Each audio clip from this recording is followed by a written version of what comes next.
Hey, how's it going, everyone? My name is Derek Afasi. I'm the owner of Afasi Financial Group. Today's topic, I want to discuss with you the pros and cons of an annuity contract or any types of annuities out there. I guess the first question that individuals have whenever they look up annuity is exactly what is it and why may it be beneficial for your specific situation. Well, what happened was back in the 1980s and 90s, you had interest rates were in double digit figures. An individual is able to take a large lump sum of money that they've accumulated for their retirement, have that large lump sum, that kind of think of it like a bucket, place it into a fixed account, and then they would get some sort of double digit interest return from that fixed account, understanding that this fixed account was very safe. Their money that was gaining interest was very preserved and protected, and they would just be able to live off the interest year by year by year. Meaning, if someone had $1 million and they wanted to leverage a fixed account, such as a bank CD, a treasury bond, a fixed annuity, whatever that is, if they were making 10% on their money, then they would get $100,000 every single year for however length that that contract was. Let's say it was a 5-year contract, and then after the 5 years was done, they'd be able to walk away with their full $1 million, having that completely preserved and protected. Well, unfortunately, since the 1980s and 90s, there's been some really drastic economic shifts that took place, resulting in interest rates hitting all-time lows. So now, instead of getting that 10% rate of return off of a 5-year bank CD or a 5-year fixed annuity or a treasury bond, now maybe you might see it at 1%. A fixed annuity might be paying you 2%, 2.5%. So it's that ball game has shifted, and a lot of the ways that people plan for their retirement is completely different than it used to be, than the easy path to getting to that worry-free retirement. Now, in early 2000s, individuals understood the shift with this low interest rate environment. So they thought about it and they said, okay, how's there a way that we could still try to make money, still preserve our accounts, and take off interest in the process, where we're only living off of our interest and we're still leaving our principal to our beneficiaries. And what happened was, the big mistake that was made was individuals would leverage something known as mutual funds, or just risky type accounts, not safe type accounts. And what this does is it correlates to a term that I use in pretty much every video, because I really want to hit home with anybody that's watching this, is reverse dollar cost averaging. And what this says is, if you have that same individual that accumulated $1 million and they said, okay, wow, I can't utilize those fixed accounts anymore. I now have to throw my money in the market and hope that the market's going to do well. As long as I make my money, if I diversify it in a conservative way, I shouldn't outlive this money, right? And this is where the mistake has been made, because if you take this bucket and those individuals that placed it in mutual funds in early 2000s, they were saying, okay, well, whenever I research online, whenever I research in books and financial publications, it's telling me that a safe haven should be about 4%. I could leave my money in the market and take out about 4% per year, and I should be able to get to my retirement destination successfully.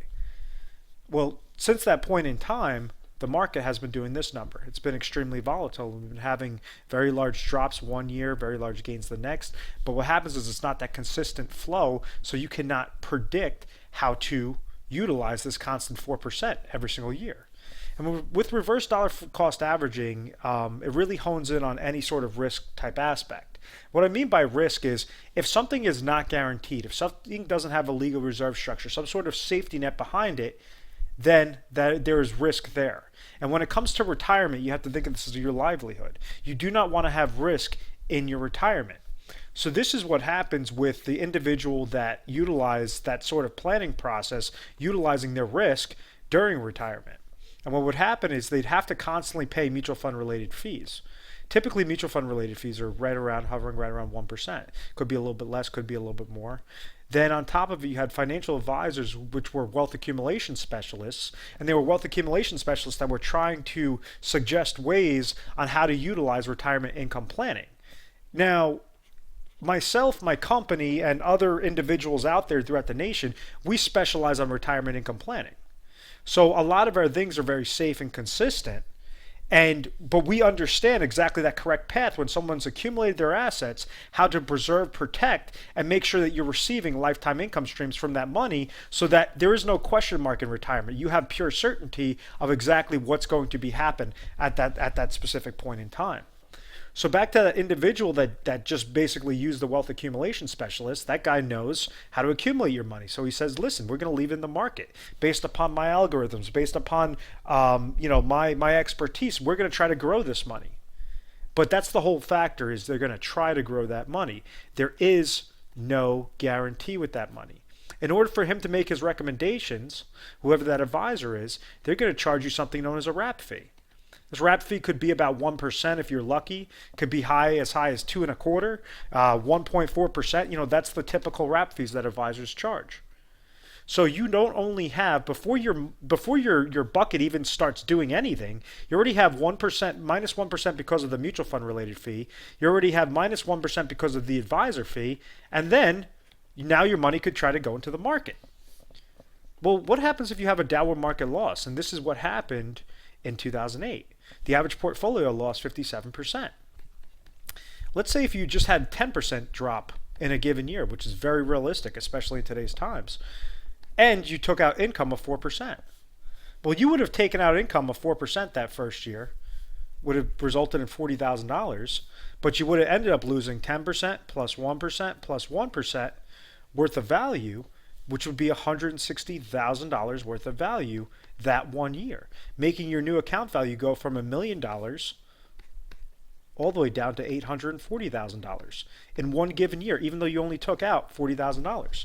So what annuities do, and kind of the pros about annuities, is they give you that income, they give you that peace of mind factor to make sure that you could get from point A to point B successfully, and you're leveraging an insurance company that has a legal reserve structure, making sure that your money is safe, making sure that company goes under, you have certain tiers of safety that could back up your money. But at the end of the day, what they're doing is they're guaranteeing you a retirement income stream that you could never outlive, or you and your spouse could never outlive. And that's the most basic form of an annuity. And that's what, and I guess I'll pull up a new screen. And this is what explains something known as an immediate annuity.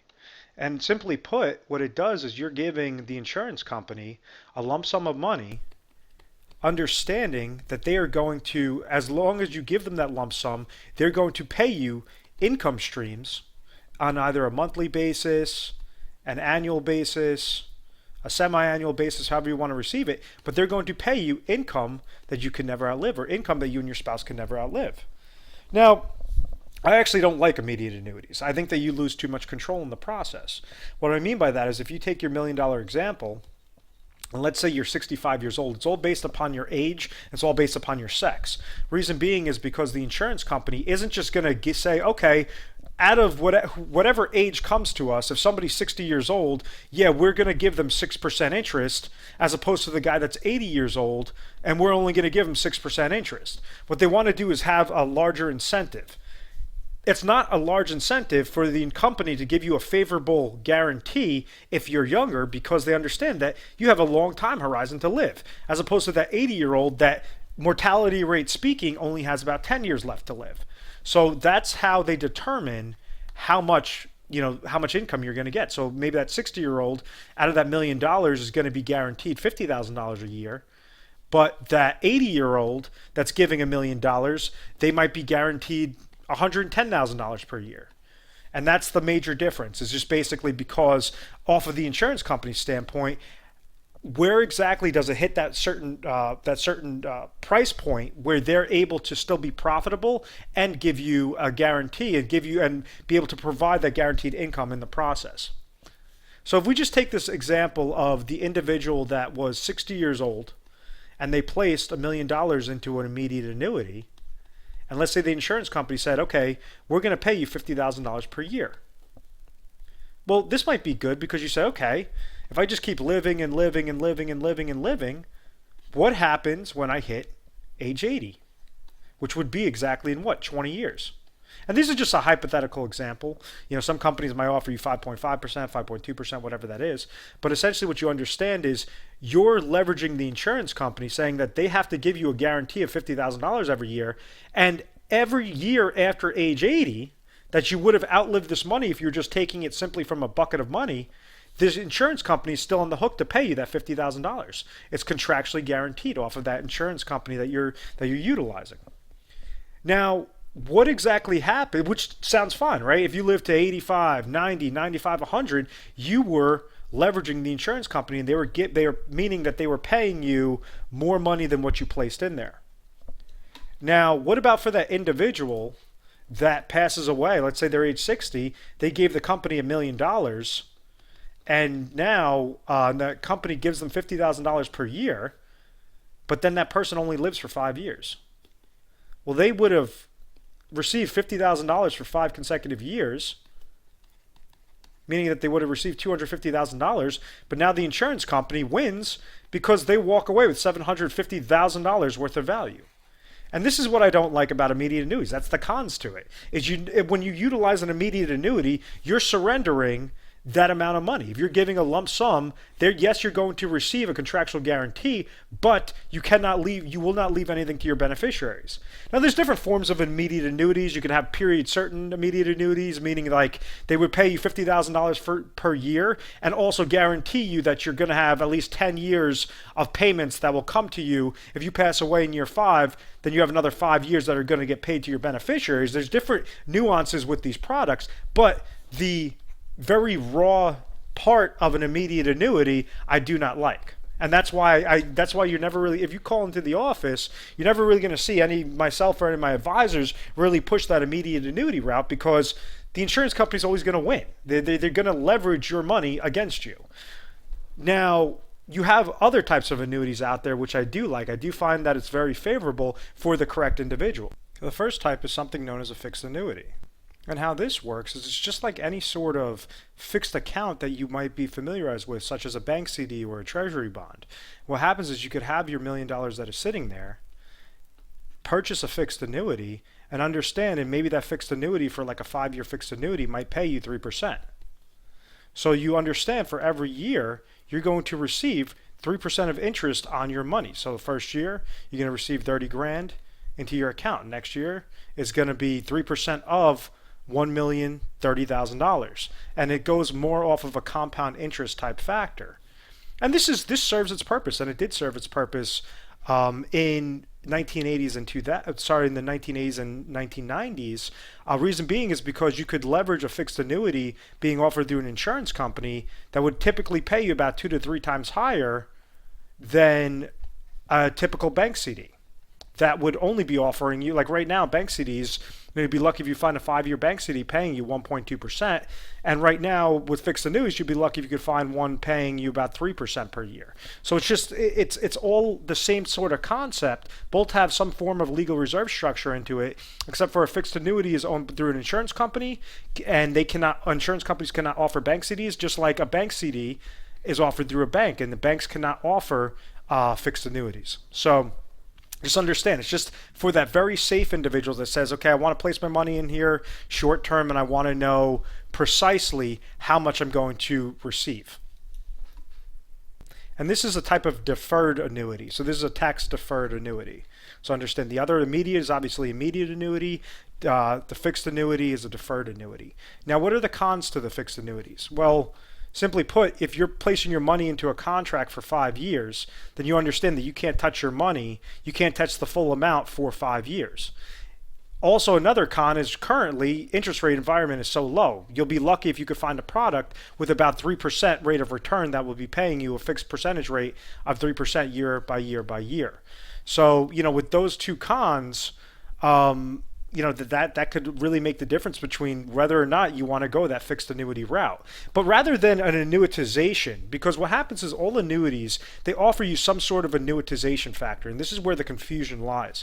What this means is that same concept where you're paying an insurance company and the insurance company could pay you a lifetime income stream, every single annuity offers that. That's the whole premise. That's the shell. That's the inner core of an annuity. But you don't have to annuitize all contracts, and that's exactly what we recommend against is annuitization. Reason being is because when you annuitize and you're completely surrendering your money, then now you're at the insurance company's discretion. So if you have a fixed annuity, you could just play by the rules and get that fixed interest rate, fixed interest rate. After 5 years you're done, you take that larger bucket of money and then you roll it over into something else. So you don't have to stay within that fixed annuity. If that company then offers you a better deal in 5 years, then obviously you could roll it over into that new product line. But my recommendation is you never annuitize a fixed annuity. Now, the next type of annuity that I really recommend, I recommend especially in today's times in this low interest rate environment and but potential upward market movements, I recommend the fixed index annuity or the hybrid annuity.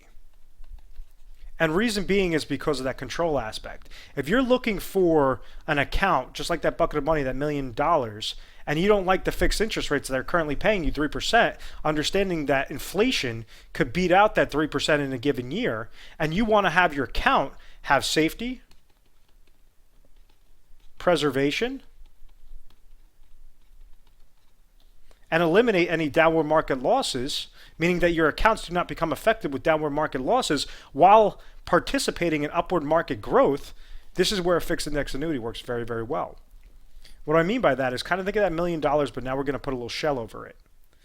There's no guarantee on exactly what your interest rate is going to be year by year, but it's going to be invested within a stock market index of your choosing. Typically, each company offers you about 5 different options. Some might be like an S&P 500. Another one might be a Dow Jones Industrial. There's different types of allocations out there. Now, with the fixed index annuity, year by year, it goes by a 1-year point to point.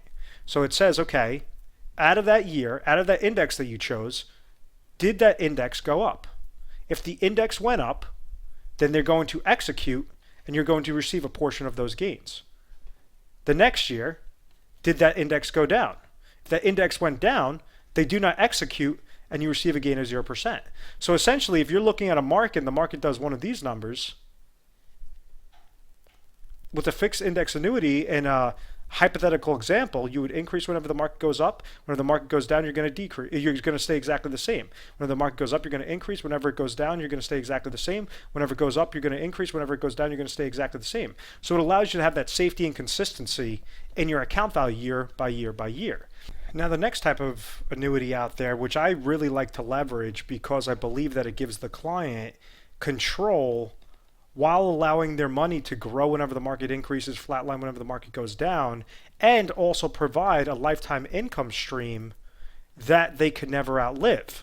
Now, anything that is not taken from that lifetime income stream, just like the immediate annuity example, if you were getting paid, if you were getting offer of $50,000 per year from your $1 million, and let's say that bucket of money, let's say you only lived for 5 years, and let's say you never had growth into that bucket, well, you would have taken out $250,000. With the hybrid annuities, because we're leveraging, it's a fixed index annuity with an income rider. That's the most important aspect to understand, the income rider. Because what happens is you're executing it through the income rider, you're not annuitizing your money. So in this same hypothetical example, if you would have taken out 250, the market would have remained exactly the same or would have crashed every year for those 5 years, you would gain 0%, 0%, 0%. You would have taken out 250, your account value would be sitting at 750, and if something happened to you, you passed away, your beneficiaries will now receive the 750,000. On the opposite end of the spectrum, let's say if you just kept living and living and living and living and living, and all of a sudden you got past age 80. And let's say that the market never gained again and you just kept taking out 50,000, 50,000, 50,000, 50,000, and you were 60 years old. So you would have outlived, if you would have had this money in a bucket of money, and you would have tried taking out 5% from that bucket, you would have outlived that money. There would be no guarantee there. With the hybrid annuity, with that income rider, it allows you to execute that income and have it forever. So if you had it on your life only or on a joint life only, whatever option you choose, you could have that $50,000. Let's say you're living in your 80s, your 90s, your hundreds. $50,000 is still contractually guaranteed to go to you through the insurance company when you set up that contract at inception. So, that's why I like leveraging a lot of the hybrid annuity aspects or the fixed index annuity aspect, especially in today's times. Reason being is because nobody knows if interest rates are going to increase back up, or when they do increase, When is that going to happen? Is it going to happen 10 years out from today? Is it going to happen 15 years out from today, 20 years out? And you don't have that long time horizon for those individuals that are turning age 60 or 70 and they want to start taking retirement income. This is why I like to leverage the hybrid annuity aspects. Now, there definitely are some cons with these things though, because the company has to give you a guarantee. They have to give the client a guarantee. So when they're giving you a guarantee, they're saying, okay, whenever the market goes up, you're going to gain into your account. Whenever the market goes down, you're going to gain 0%. We're going to also, if you're receiving a fixed index annuity with an income rider, we're guaranteeing you a lifetime income stream that you could never outlive. They might charge you. You might have to pay a fee for that. Some companies offer a rider charge. Some companies don't have a rider charge. But typically, all of these rider charges are less than 1%. So it's a lot less than any sort of mutual fund, and definitely less than any sort of mutual fund and wrap fee from an advisor. So, but what happens is that fee is the only negative that could potentially happen to that account value. Meaning, if the market keeps crashing, and you were in a hybrid annuity, then, and let's say your rider charge is 0.50%, well, then you understand that 0.50% would be coming out year by year by year. When you outweigh the pros and cons, I mean, the pros, I think, completely supersede any of those cons. The other aspect is time horizon. Just like if you threw your money into a bank CD, let's say you threw your money into a 1-year bank CD that's paying you 0.20% right now, or you had a 5-year bank CD that's paying you 1% right now, why exactly can they give you a higher rate of return off of that 5-year bank CD as opposed to that 1-year bank CD? And the reason being is because of the time. The amount of time that your money is locked into there, they could give you a higher guarantee than with that lower time horizon. That's the same concept with the fixed index annuities. Typically, and also the hybrid annuities, typically their contracts go about 10 years out, meaning that you have some sort of restrictions within the first 10 years. After 10 years, then it's 100% liquid. So whenever you're you're interested in getting set up with an annuity and possibly a hybrid annuity, you have to determine, say, listen, if I'm getting set up here, I know for sure what my retirement destination is going to be. I understand all the pros, I understand all the cons, and when we're setting it up, you know exactly what the worst case scenario is, and then you also understand that, you know what, I don't want to throw all my money in there and then gank all my money out the next year or in 3 years, because that's when these things do not work. It works specifically for the correct individual that's looking to have safety, preservation, upward market growth potential without any downward market losses, and also provide a type of personal pension aspect through their lifetime income rider. One of the things that I always say at the end of every video is I say, give our 1-800 number a call. We implemented 24/7 customer service. We are A+ rated on the Better Business Bureau. The reason being is because of our methodical process. We try to make sure that this is very systematic. We try to make sure that we try to give you good advice off of your goals. If you have specific goals, and let's say what you're currently doing is getting you there successfully, we're going to tell you, listen, don't leverage an annuity. Don't leverage anything else regarding a retirement income plan. You do not need that. This is for the individual. Should call our office if they say, listen, I do not know what I have. I do not know my options out there. I understand that I have a 401k or I have an IRA or a cash account that's sitting here, but I want to have that certainty in retirement. I want to have that certainty that I'm not paying a lot of these money, that I'm not paying my money towards fees. I'm not paying my money's not susceptible to downward market risk. It's not susceptible to any advisor fees. And I want to know how to get from point A to point B successfully and in a very safe manner. And that's what we try to do. We try to help dissect this information. We create videos for you. We give you personalized information, personalized reports, and that's why we've never had a complaint, with our company, and why we are the best rating you could possibly have on the Better Business Bureau. I want to thank you very much for watching this video. Please subscribe to our YouTube channel. Reason being is because we try to update videos every week, every couple of days, to make sure that you're getting the most recent content. And you could always have access to the newest videos just by subscribing, and you always have it going to your email inbox or your YouTube account. So it's very important. Once again, my name is Derek Afasi, owner of Afasi Financial Group. I want to thank you very much for watching this video, and please be on the lookout for some of our other videos. Thanks, guys.